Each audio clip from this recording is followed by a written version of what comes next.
Hi, I'm James Shillinglaw here for Virtual Vacation Events, the new age of luxury. And we're here with a really special panel of luxury expedition cruising experts, the heads of their companies. And this panel is called Selling Luxury Expedition Cruising Today, because it's obviously a category that you out there as travel advisors really need to focus on if you're selling luxury travel. And all of these folks here have great products. And I'm going to go right ahead and introduce everyone. First of all, we have Alberto Aliberti, who's the president and CEO of Atlas Ocean Voyages. Just wave your hand there, Alberto. We have Bob Simpson, who's the vice president expedition cruising for Abercrombie and Kent. We have Navin Sawhney, who's the CEO Americas for Ponant. We have Mark Conroy, who's the managing director Americas for Silversea Cruises. And last but not least, we have John Downey, who's the president of Hurtigruten. Now, we're going to start by really looking at this whole category and how it's expanded. Really, why and how has expedition cruising become a luxury product over the past few years? We'll start with you, Alberto. What has happened? I mean, and your line is just coming new to the market, but obviously you saw a tremendous opportunity in this, as you call it, luxe adventure space. But why all of a sudden well, it may not be all of a sudden, but it really is a luxury product today.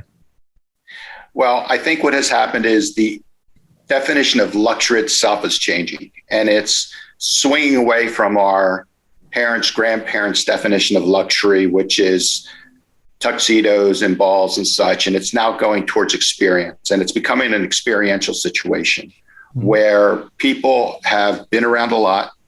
A lot of them have been there, done that. A lot of them have counted a lot of ports, and now they're looking for more unique things to do, closer to the bone, and they want things that rely more on what they're doing, how they're doing it, rather than what they're seeing and where they're seeing it. No, absolutely. And it is a kind of that bucket list thing. But as you'll find out later, a lot of people are starting to look at this as a viable booking option, especially as we emerge from the pandemic. Bob, tell us a little bit about your view. Why do you think expedition cruising? I mean, obviously, you're at Abercrombie and Kent, which is a luxury tour operator and cruise operator. Why is luxury? Why have we seen this emergence of luxury expedition cruises?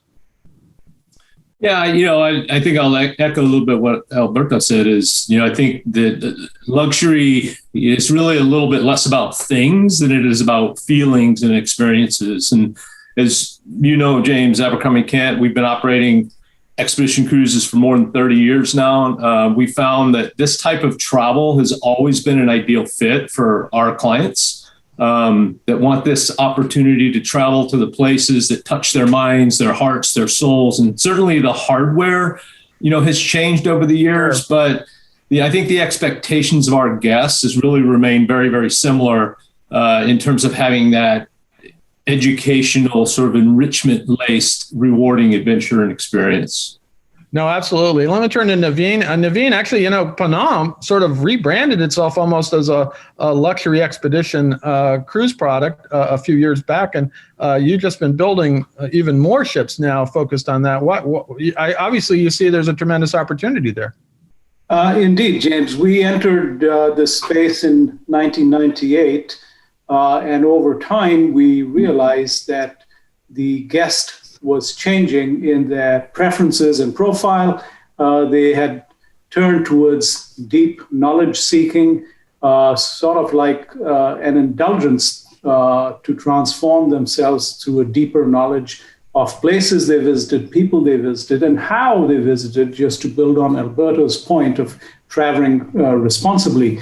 So sometime around 2006, 2007, we conceived the combination of a small luxury ship with an expedition ship and began designing the Boreal class ships. Today, right. We have 4 of those in the water. We've got 6 Explorer ships, and launching soon is Le Commandant Charcot, the LNG electric power operated luxury polar expedition ship.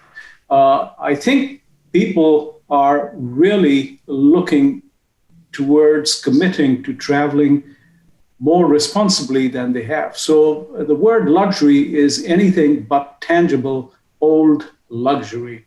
That's passé. Right. It's also more personal, and that doesn't just mean the waiter knows your drink. That's old hat.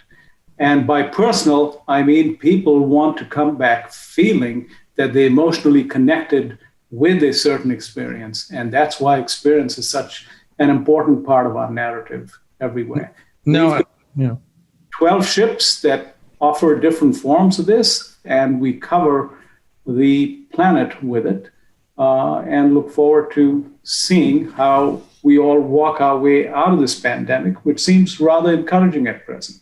No, right now it's looking better. And Mark, a few years ago, back when I first knew about Silversea, I was thinking that's a luxury cruise product.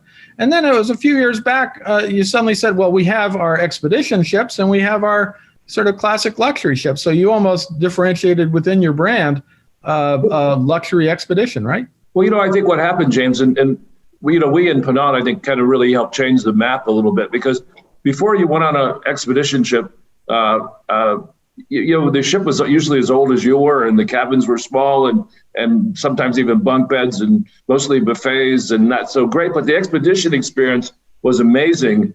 And what happened was Conrad came to Manfredi, Conrad, our head of expedition, now ahead of all of our itinerary planning, and said, if we could combine a wonderful expedition along with this great product that Silversea has, we'd have a real winner. In other words, you don't have to compromise your lifestyle to go on an expedition cruise any longer. Right. And then, so when we kicked it off, and I think people saw how well we were doing, it kind of brought a lot of people into the market, because before this, the trouble is getting the right per diem, because we're not expensive just because we want to be. By the way, it's still great value compared to what it costs to do this stuff on your own. Sure. The difference is that these are expensive itineraries to operate, because you have to limit the number of guests you can carry. You have all kinds of restrictions. You have a lot more staff because of the expedition staff. Obviously, you have all the technical challenges with the ice, the cold water, the warm water, the heat and air conditioning systems, the Zodiacs. All the things involved require a much higher operating cost, which in turn requires a higher revenue drive. And because when you add the luxury feature, it's a little bit easier to get that extra revenue. And people have adjusted it. And I think the reason that we got into it at Silversea was that we were tired of, we didn't want our customers to, when they wanted to do something in the expedition field, like go to Antarctica or go to the Galapagos or go to the Arctic or up the Amazon, that they would stay with us instead of going to another brand. Sure. And again, I think it's a little bit the same reason that Royal Caribbean bought us in the first place, was they have millions and millions of past customers over time who graduate up and go into luxury, into smaller ships. And why lose those? Why not keep them within the Royal Caribbean family? So, and then last but not least, I think, I'm the oldest one on this panel, but at the end of the day, I lost a year and a half of my life traveling,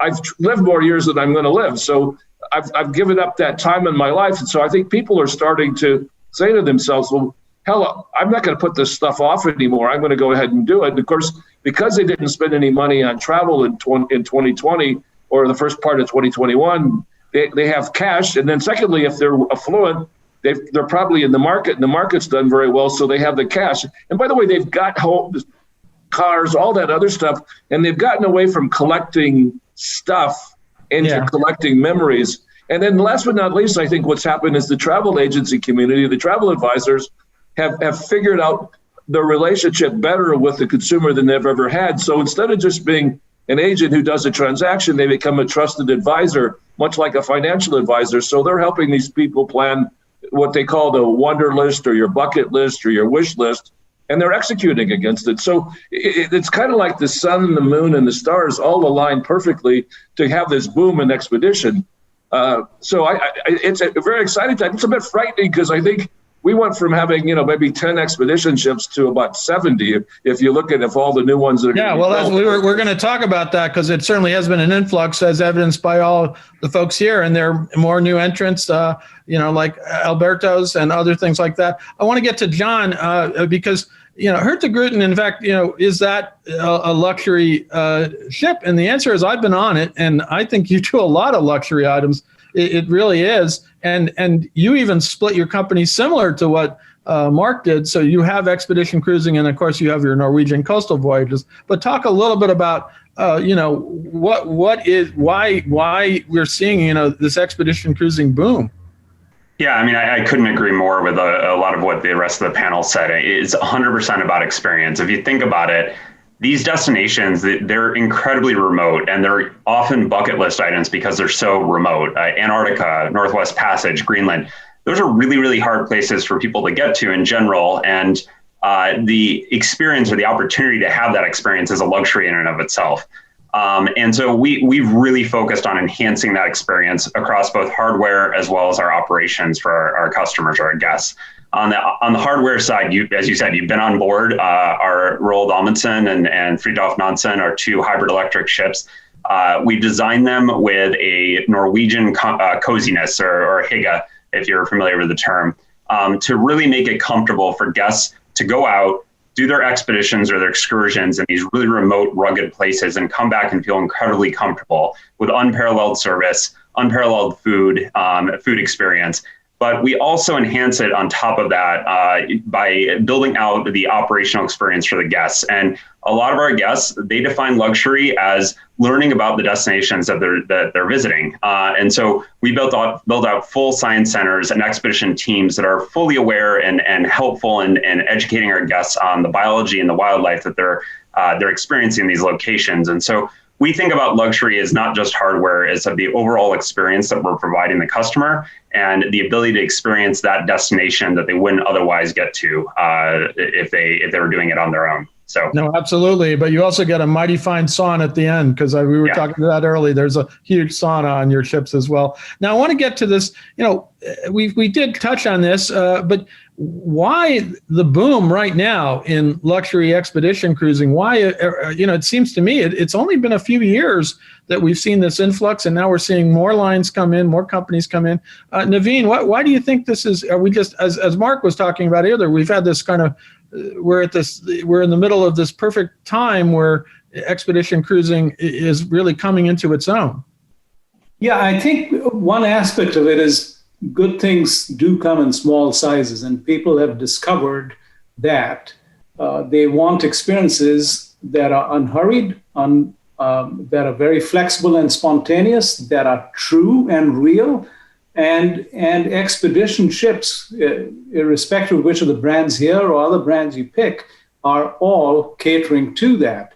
So that's the first aspect of it. Second, I think people are traveling more purposefully. They don't just want to travel for the sake of traveling. Even the bucket list people are not traveling simply to scratch something off. They want to come back with a transformational experience. And expeditions by themselves offer that, irrespective of whether you do polar, warm weather, tropical, whatever you do. It is about increasing that base. So we've seen the market sort of indicate that to us. And to Mark's point, if we've all lost a year and a half of our existence being locked up in the pandemic, people are reflecting on what they would like to do next. And the more they reflect, it is, again, about small experiences in remote places, understanding things before they're destroyed. And it's a heightened consciousness that's been awakened in the people. Yeah, well, of course, you all had your hardware ready to go before the pandemic. So hopefully you're all going to capitalize on this trend where everybody wants to get out and about. Alberto, same question kind of, and you're a new entrant. Your ship will be in the water later this year, and you got, 4 or 5 more to come? Why did you guys target luxury expedition as the place you wanted to be? We've talked about the demographic changing, and what has happened is the cruise passenger, the whole collection of people who are cruise passengers has grown. It's one of the reasons why whenever I start a panel, I always shout out my appreciation to the large cruise companies, because they've exposed so many people to cruising. But the people, there is a segment which enjoys the suite class in those large ships. There's a segment which enjoys being at sea. But what happens is the world is a small place, and they don't want to visit a port with 8 other ships. And that's why we try to find the most remote, obscure ports we can to give people a different look and feel. And then when we get there, that's when the adventure begins. We can find ports, we can find exciting things in those ports. Now, to a point that was made earlier, the pricing is not because we just want to gouge a price. The pricing is because there are real expenses that go along with exclusivity. However, what we have all done is we've made it a value proposition.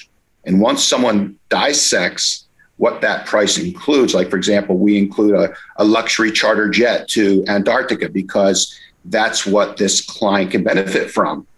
And once people dissect that, the travel advisors realize it's actually an easier sell to an experienced traveler. No, absolutely, and you do, and in fact, across the board here, we have a lot of inclusions, which reflect the luxury product. Bob, tell us a little bit about, Abercrombie and Kent has been doing this, and I know you work with your friend Navin next door there on this stuff. So why is everybody why is this all coming to a head right now? I'll echo a lot of what's already been said, but I think that you can actually draw a direct line of this sort of growth and the opportunities back to when the traditional cruise lines started operating programs to places like Antarctica that literally opened sort of the awareness of these types of places as being attainable, right? Prior to that, if one wanted to go to a place like Antarctica, I'll use that as an example. It's the easiest for us to sort of rationalize. As Mark said, you were limited in terms of your sort of choices. You had to go on a ship like my old ship that had portholes and right. upper lower berths and a shower that you had to swing the screen around the toilet to sit and wash your. It was not luxury, but that was what was available. And so what I think has happened was, and I can remember 20 years ago, with our IATO meetings, the consternation around the table about the big ships coming to places like Antarctica, what that might mean. And I can honestly say, going back then, my mindset was, no, I think that this is actually a positive step, because I think the opposite of what was the worry is what actually happened was that the companies like Royal Caribbean, who looked at this opportunity of and Ponant, as Navin has outlined, in building these, there is opportunity and a growing market for this type of travel to build these purpose-built ships to keep up with that growing demand, right. And especially at the luxury end. And Navin knows well, Boreal was a game changer, and it has led to a great opportunity of growth for a lot of other companies with this type of product, matching these great remote destinations with a platform that our clients expect to be on in order to travel. So, the concerns of growth and all of that, I think, is managed quite well. And I think that the opportunities that we see is kind of, again, it goes back to sort of opening up the eyes and the awareness of the market to these great places that previous to that, people didn't have the idea that they could even go to. No, and absolutely. I guess we don't have to worry about like an Oasis class ship showing up in Antarctica, but what we have instead is a lot of, appropriately sized ships at a luxury level that are going to Antarctica. And I do want to move ahead a little bit and talk about itineraries, and because traditionally, right now, what's luxury expedition? It's going to Antarctica, but it's a lot more. And this is one of the things where you've had to branch out and get a lot more. Mark, tell us a little bit about some of the itineraries that you have beyond Antarctica, and I'm going to talk to the rest of the panel too, because really luxury expedition doesn't have to just be Antarctica. It can be a lot of different places. And by the way, it can't just be Antarctica or the Arctic, because the problem is the positioning distances between Antarctica and the Arctic take about as much time as the seasons last in the Antarctic and Arctic. So if you don't figure out how to fill the rest of it, the economics of this business don't work. Now, remember, if you add 20 expedition ships, as Richard Fain was at me to remind me, it's the equivalent of one Oasis class ship. So capacity wise, so, and the market's growing. But I think what's happened is Antarctica is a gateway, like Galapagos is a gateway. Right. When people take their first Galapagos cruise, the next cruise they're going on is going to be the Arctic or the Antarctic. And those people that have been to the Arctic and Antarctic are really delighted by it. And so they're looking, once they get that in their blood, they really jump on it and they really feel comfortable with it.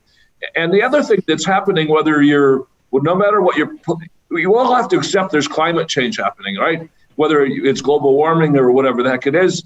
And that means things are changing quickly. And I think there's a group of, most of our customers, all of our customers actually are typically well educated. They're pretty well traveled.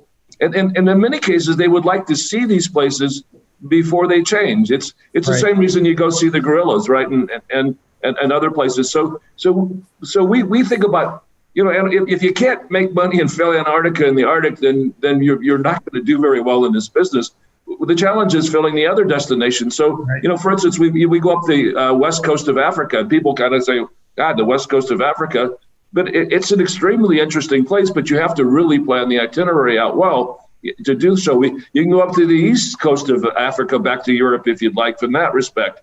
In Norway, in the northern part of Europe, Hurtigruten's been running the mail ships up there for years and carrying people that just wanted to go up and see the Aurora Borealis and go past the North Cape, but see it with one of our ships that's smaller, going up the coast and going along the east and west coast of South America, some great itineraries, going down into the Amazon and then past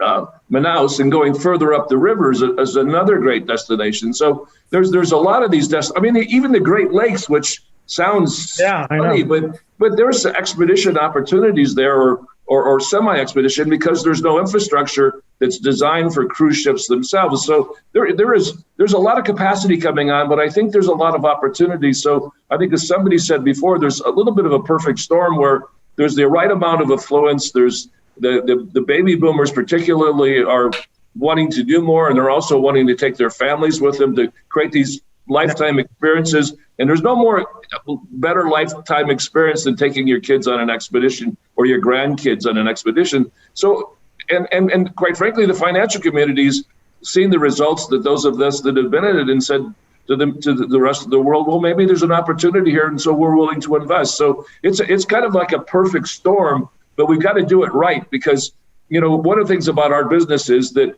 if you don't do it right, something goes wrong, it's difficult to fix. No, absolutely. And I want to turn, you mentioned Hurtigruten, and John, obviously it's not just Antarctica for Hurtigruten.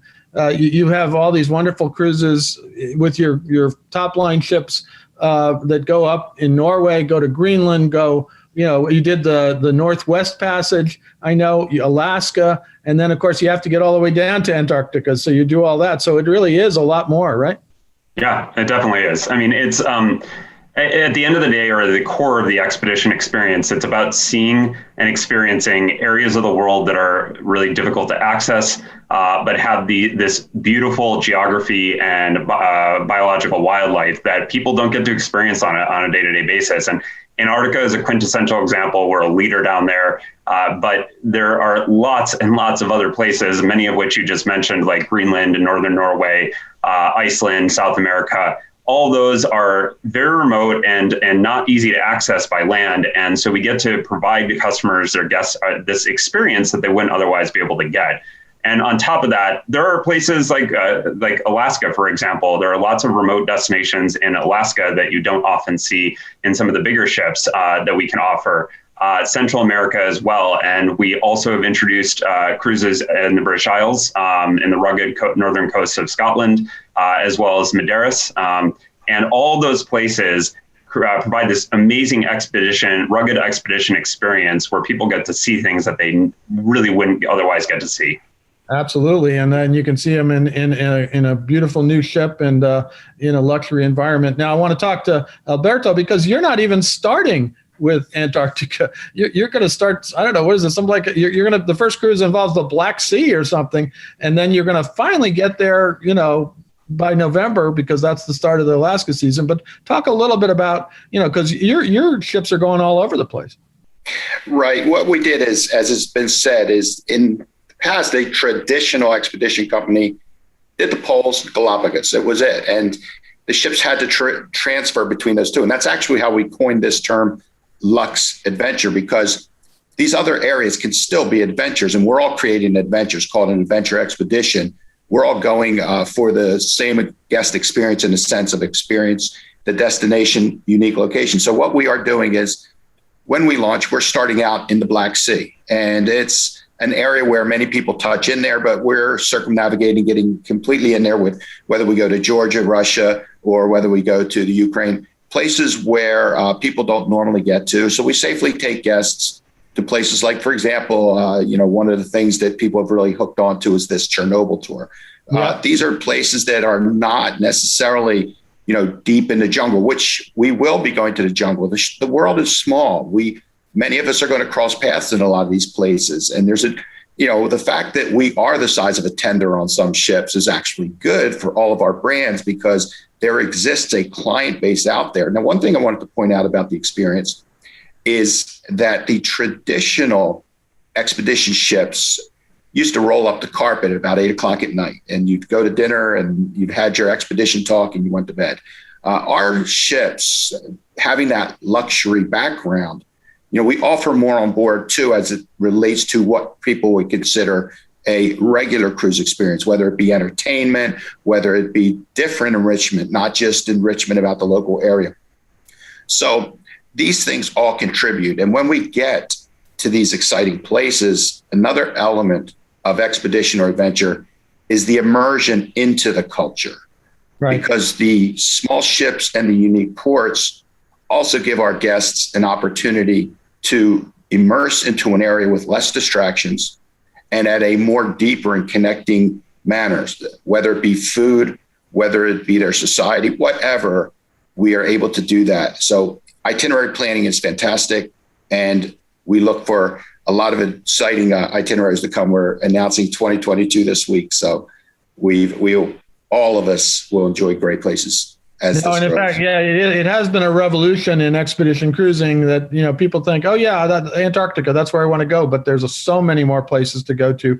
It just in the past few years, hearing about the Northwest Passage, the Northeast Passage, all these different places that just are going to be, it's sort of, that's becoming part of the itineraries. I want to go now quickly to talk a little bit about what travel advisors can tell their clients about what to expect on your ships. What should we talked about the inclusions, but Navin, talk a little bit about what's the standard now. I mean, we keep adding stuff. I mean, it's amazing what you can get on board. We're talking about price points, but boy, you pretty much carry everything, right?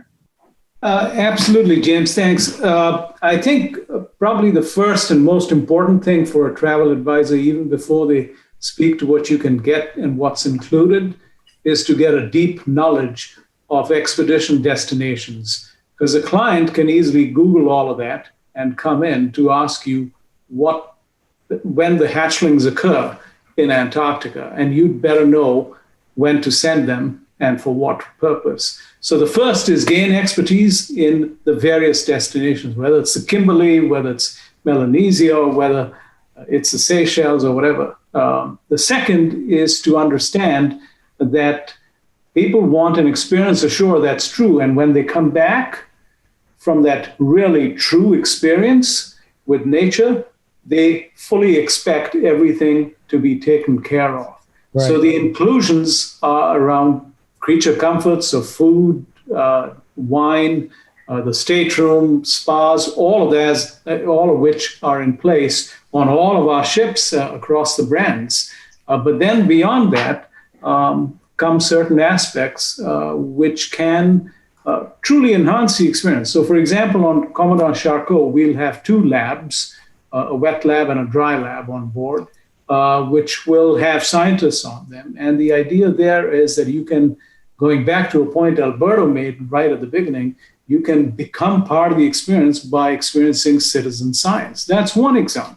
Another is on our Explorer ships, there's an underwater lounge. The idea behind that is to basically heighten your sense of the environment you're cruising in.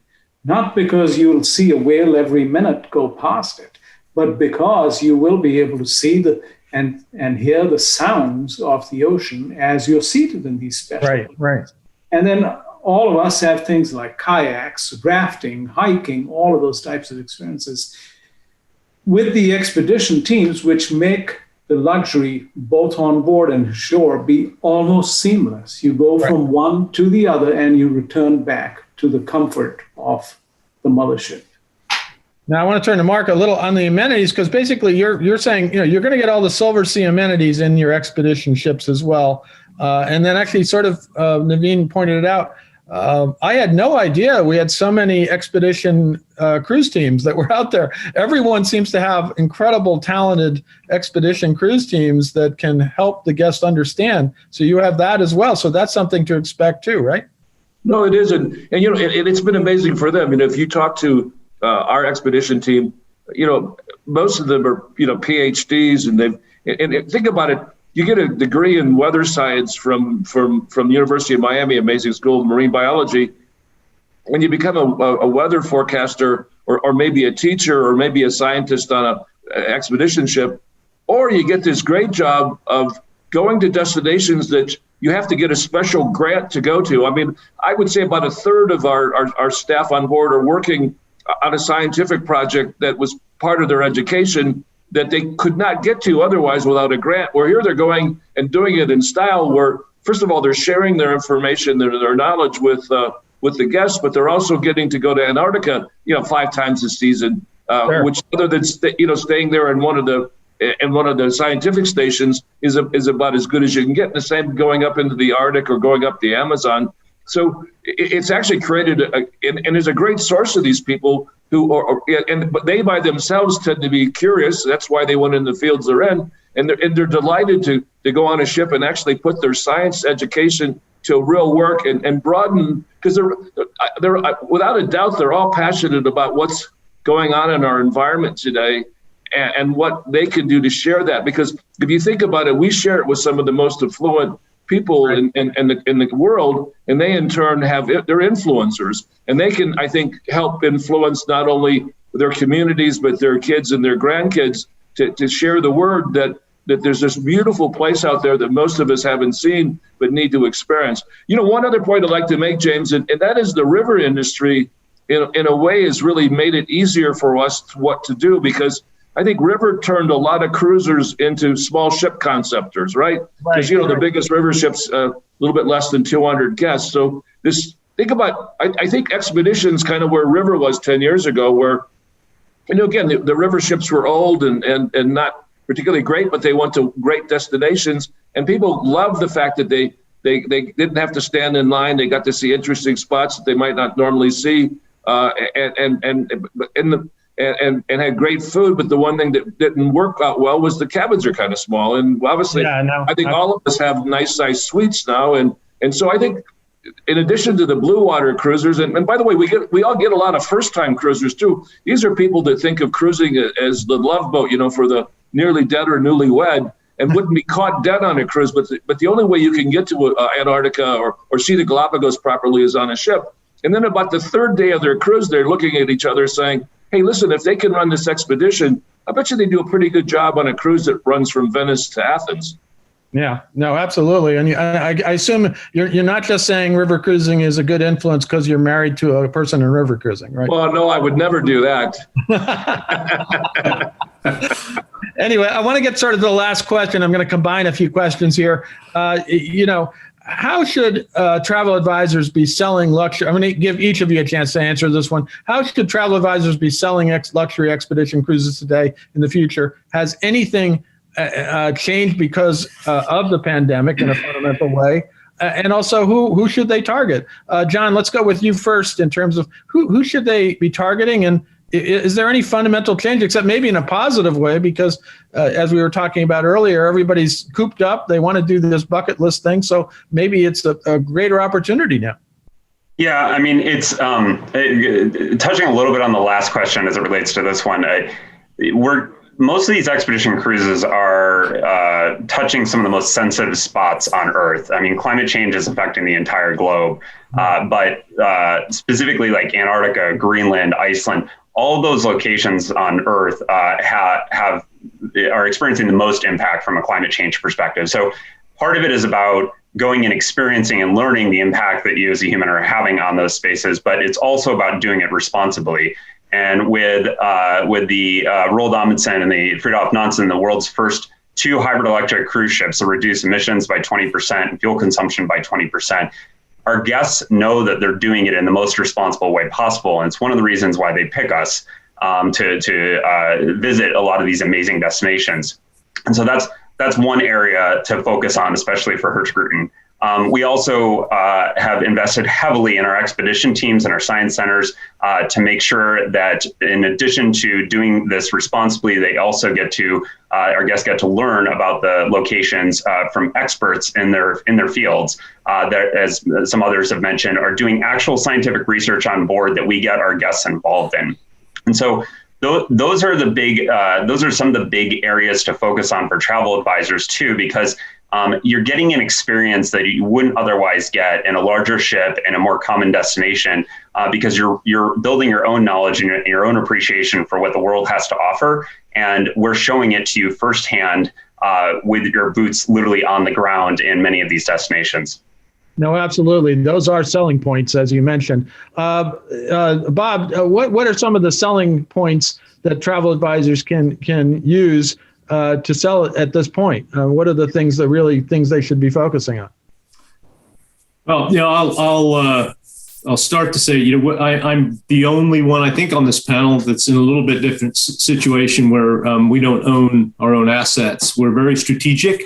Of course, as we all know, we partner very closely with Navin and Ponant, which has been a great opportunity for us to be able to focus our efforts in the places that we, have a core competency in terms of our background of experience, but also where we do have our infrastructure on the ground so that we can ensure. So to John's point, likewise, we invest heavily in our onboard experience with our expedition team and our experts and our onboard staff. But we also align that in areas where, as a company A and K, we have on-the-ground infrastructure to be able to deliver sort of the total experience. So places like Italy and Japan and Australia and even British Isles, where we're able to sort of combine that overall experience. And, it kind of brings back to the notion of what expedition travel is all about. It's not just about zodiacs, but it's about immersing in these places where we feel we have a very strong connection, both what we do on board as well as what we do off the ship. I think in terms of advisors, I would say the first thing that I would suggest is, aside from what Navin suggested in sort of knowing the places, but more importantly, I think they need to know their clients, and I think that they do, because there are a lot of options, and there's a lot of different variation of hardware, what's delivered, so knowing what's important to the guests and knowing what their key objectives are in terms of what the activities are, or everything on the scale, that I think is the best advice that I would suggest in terms of directing them and making sure that they're on the right product, because that's a win for everyone. The guest, certainly, the advisor who's bridging that opportunity, and then obviously for us to make sure that we have the guests that are on our programs that are aligned properly. You had mentioned something about as we emerge from the effects of the pandemic, all of this has changed all of us in many, many ways, no question. But I think all of my colleagues would agree that we are quite well positioned in terms of the return, in the fact that we do have these small ships, that we can manage capacity, that we've got the smaller group sizes, we can visit these more remote and pristine sort of areas and environments that make it possible to manage sort of every necessary protocol that we're going to need to continue with, for sure, and ensure the health and the safety of our guests and our crews and as well as the communities that we have the opportunity to come in contact. Okay. Now, Mark, I want to turn to you. How should travel advisors be approaching all this now? I mean, we've talked a lot of us about this. What are the selling opportunities? Who are the target clients? As we emerge from pandemic, you mentioned this. We talked about this as an opportunity. It's a bucket list type of trip. A lot of people are going to want to do it. I think it starts with boomers, and I say boomers because the boomers not only affect themselves, but they affect their children and grandchildren. So you basically, with the boomers, you get 3 generations in one. So it's family travel.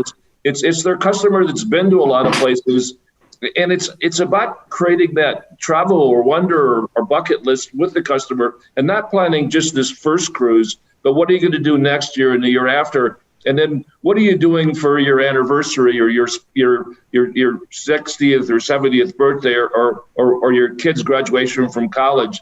So it varies by who your client base is, but I guarantee you that every travel advisor in the U.S. who sells some kind of travel has at least one client who can afford to take a luxury cruise and can also afford to take a expedition cruise.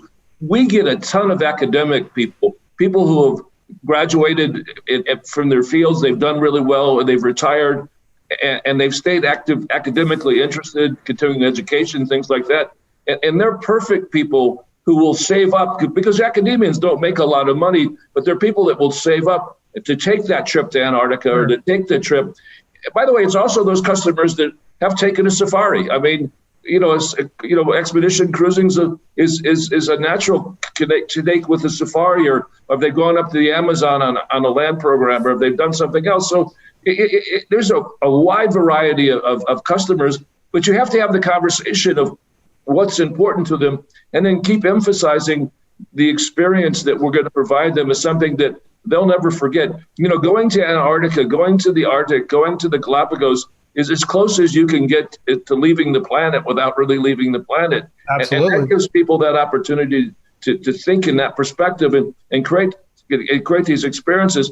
And the other thing they should be asking for, they have some customers that are expedition customers asking for referrals, because the number one reason why people book our ships are the advice of a travel advisor. And closely number 2, almost even, is the advice of a friend or a family member who's experienced it in the first place. And because other than wasting their time, the one thing they never want to waste is their money or their time. And time's probably almost now as important to a lot of people as money was before. Especially now after the pandemic, when we had all this long time to not travel. Navin, I want to get with you and talk to you about what are you telling travel advisors now about the opportunities and what they should be doing. And obviously you have a whole new generation of ships that are going well beyond the Antarctica and the Arctic.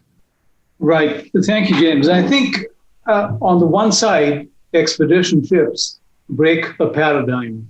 There are a lot of preconceived notions about what cruising is, and there's also some reticence on the part of the general market to subscribe to cruising in the present time as we come out of the pandemic. And I think expedition cruising provides an incredible opportunity. It is unstructured, it's unhurried, it goes to remote places, you're on a small ship, you're having enlightened discourse in addition to all the wonderful experiences with a bunch of experts and fellow travelers. The second dot to connect this to is the pandemic. We've been locked up 15 months and heaven knows how many more weeks before we can break these shackles and move on. So as you connect these two dots, my single piece of advice to the advisor would be look beyond the traditional cruiser. There is nothing that attracts first-time cruisers more strongly than expedition cruising and a sense of purposeful travel. Sure. The fact that it's on a ship just happens to be the best platform to present this on for them. And they'll find a lot of new business coming their way. No, that's great advice, and it is a time when you can do it. And I'm going to close out with you, Alberto. You're the new kid on the block, if you will, when you're going to be coming in this summer. What are you telling advisors today about how to best sell your product and expedition cruising in general? There are two elements. One is the education, and the second is the business close. And on the education side, we are encouraging advisors to get more destination knowledge, because there are many more destinations to learn, as well as nuances between them. And the destination is also the ship, to learn the differences between the ship. What's their nightlife like? What is their crew like? And so destination knowledge is the first. And that's why we and many others have travel agent training portals.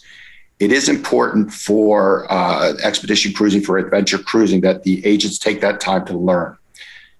As far as selecting their clients, it is important. Yes, they can go for the low-hanging fruit, those guests who have sailed in suite level of the larger ships, or those guests who, as Mark has said, take in adventure land programs. They have to target more spearfishing than net fishing, their clients. We find a lot of our advisors are having house parties with 4 and 5 people who are our top quality clients to get that one client, which leads to the last part, and that's the business. Our travel advisors are in business to make money. And they have to keep in mind that it may be a slightly longer sail to sell a good expedition and adventure product. But they also have to know the reality, which is, one, the value for money is actually better on an all-inclusive luxury ship. And the second is the reality that the average commission check that we deliver is larger than the average cruise industry gross sale. Right. So if they keep that in mind, they can survive in a much better and more popular. They'll become more popular with their clients, and then the snowball will grow. Absolutely. Well, listen, I want to thank all of you for participating in this. It's been fascinating to talk about this topic. I've wanted to for a while. We had a brief pause in the last year when we couldn't go expedition cruising, but I know all of you have plans to be back in the water very soon, or initially soon in the case of Alberto. But I want to thank you. These are all great products. You just have to find the one that fits your client best in terms of price point, in terms of where they go, and you got to also know about where they go. So as a point was made, you have to know about destinations. You have to know there's a lot to learn. And obviously, all of these wonderful companies have great training programs. So please avail yourselves of that. But again, thank you so much for participating. Thank you, James. Thanks, James. Thanks. Thanks, Alan. Yeah, Thank you. See you guys. And then I want to urge everyone to go to the show floor, to the exhibitors who are for virtual vacation events. You can see that. And also, we have a tremendous program that you can look at for cruising, for tours, for hotels, and some great travel advisors and travel agencies participating as well. So please go take advantage of that. And I'm James Shillinglaw for Virtual Vacation Events.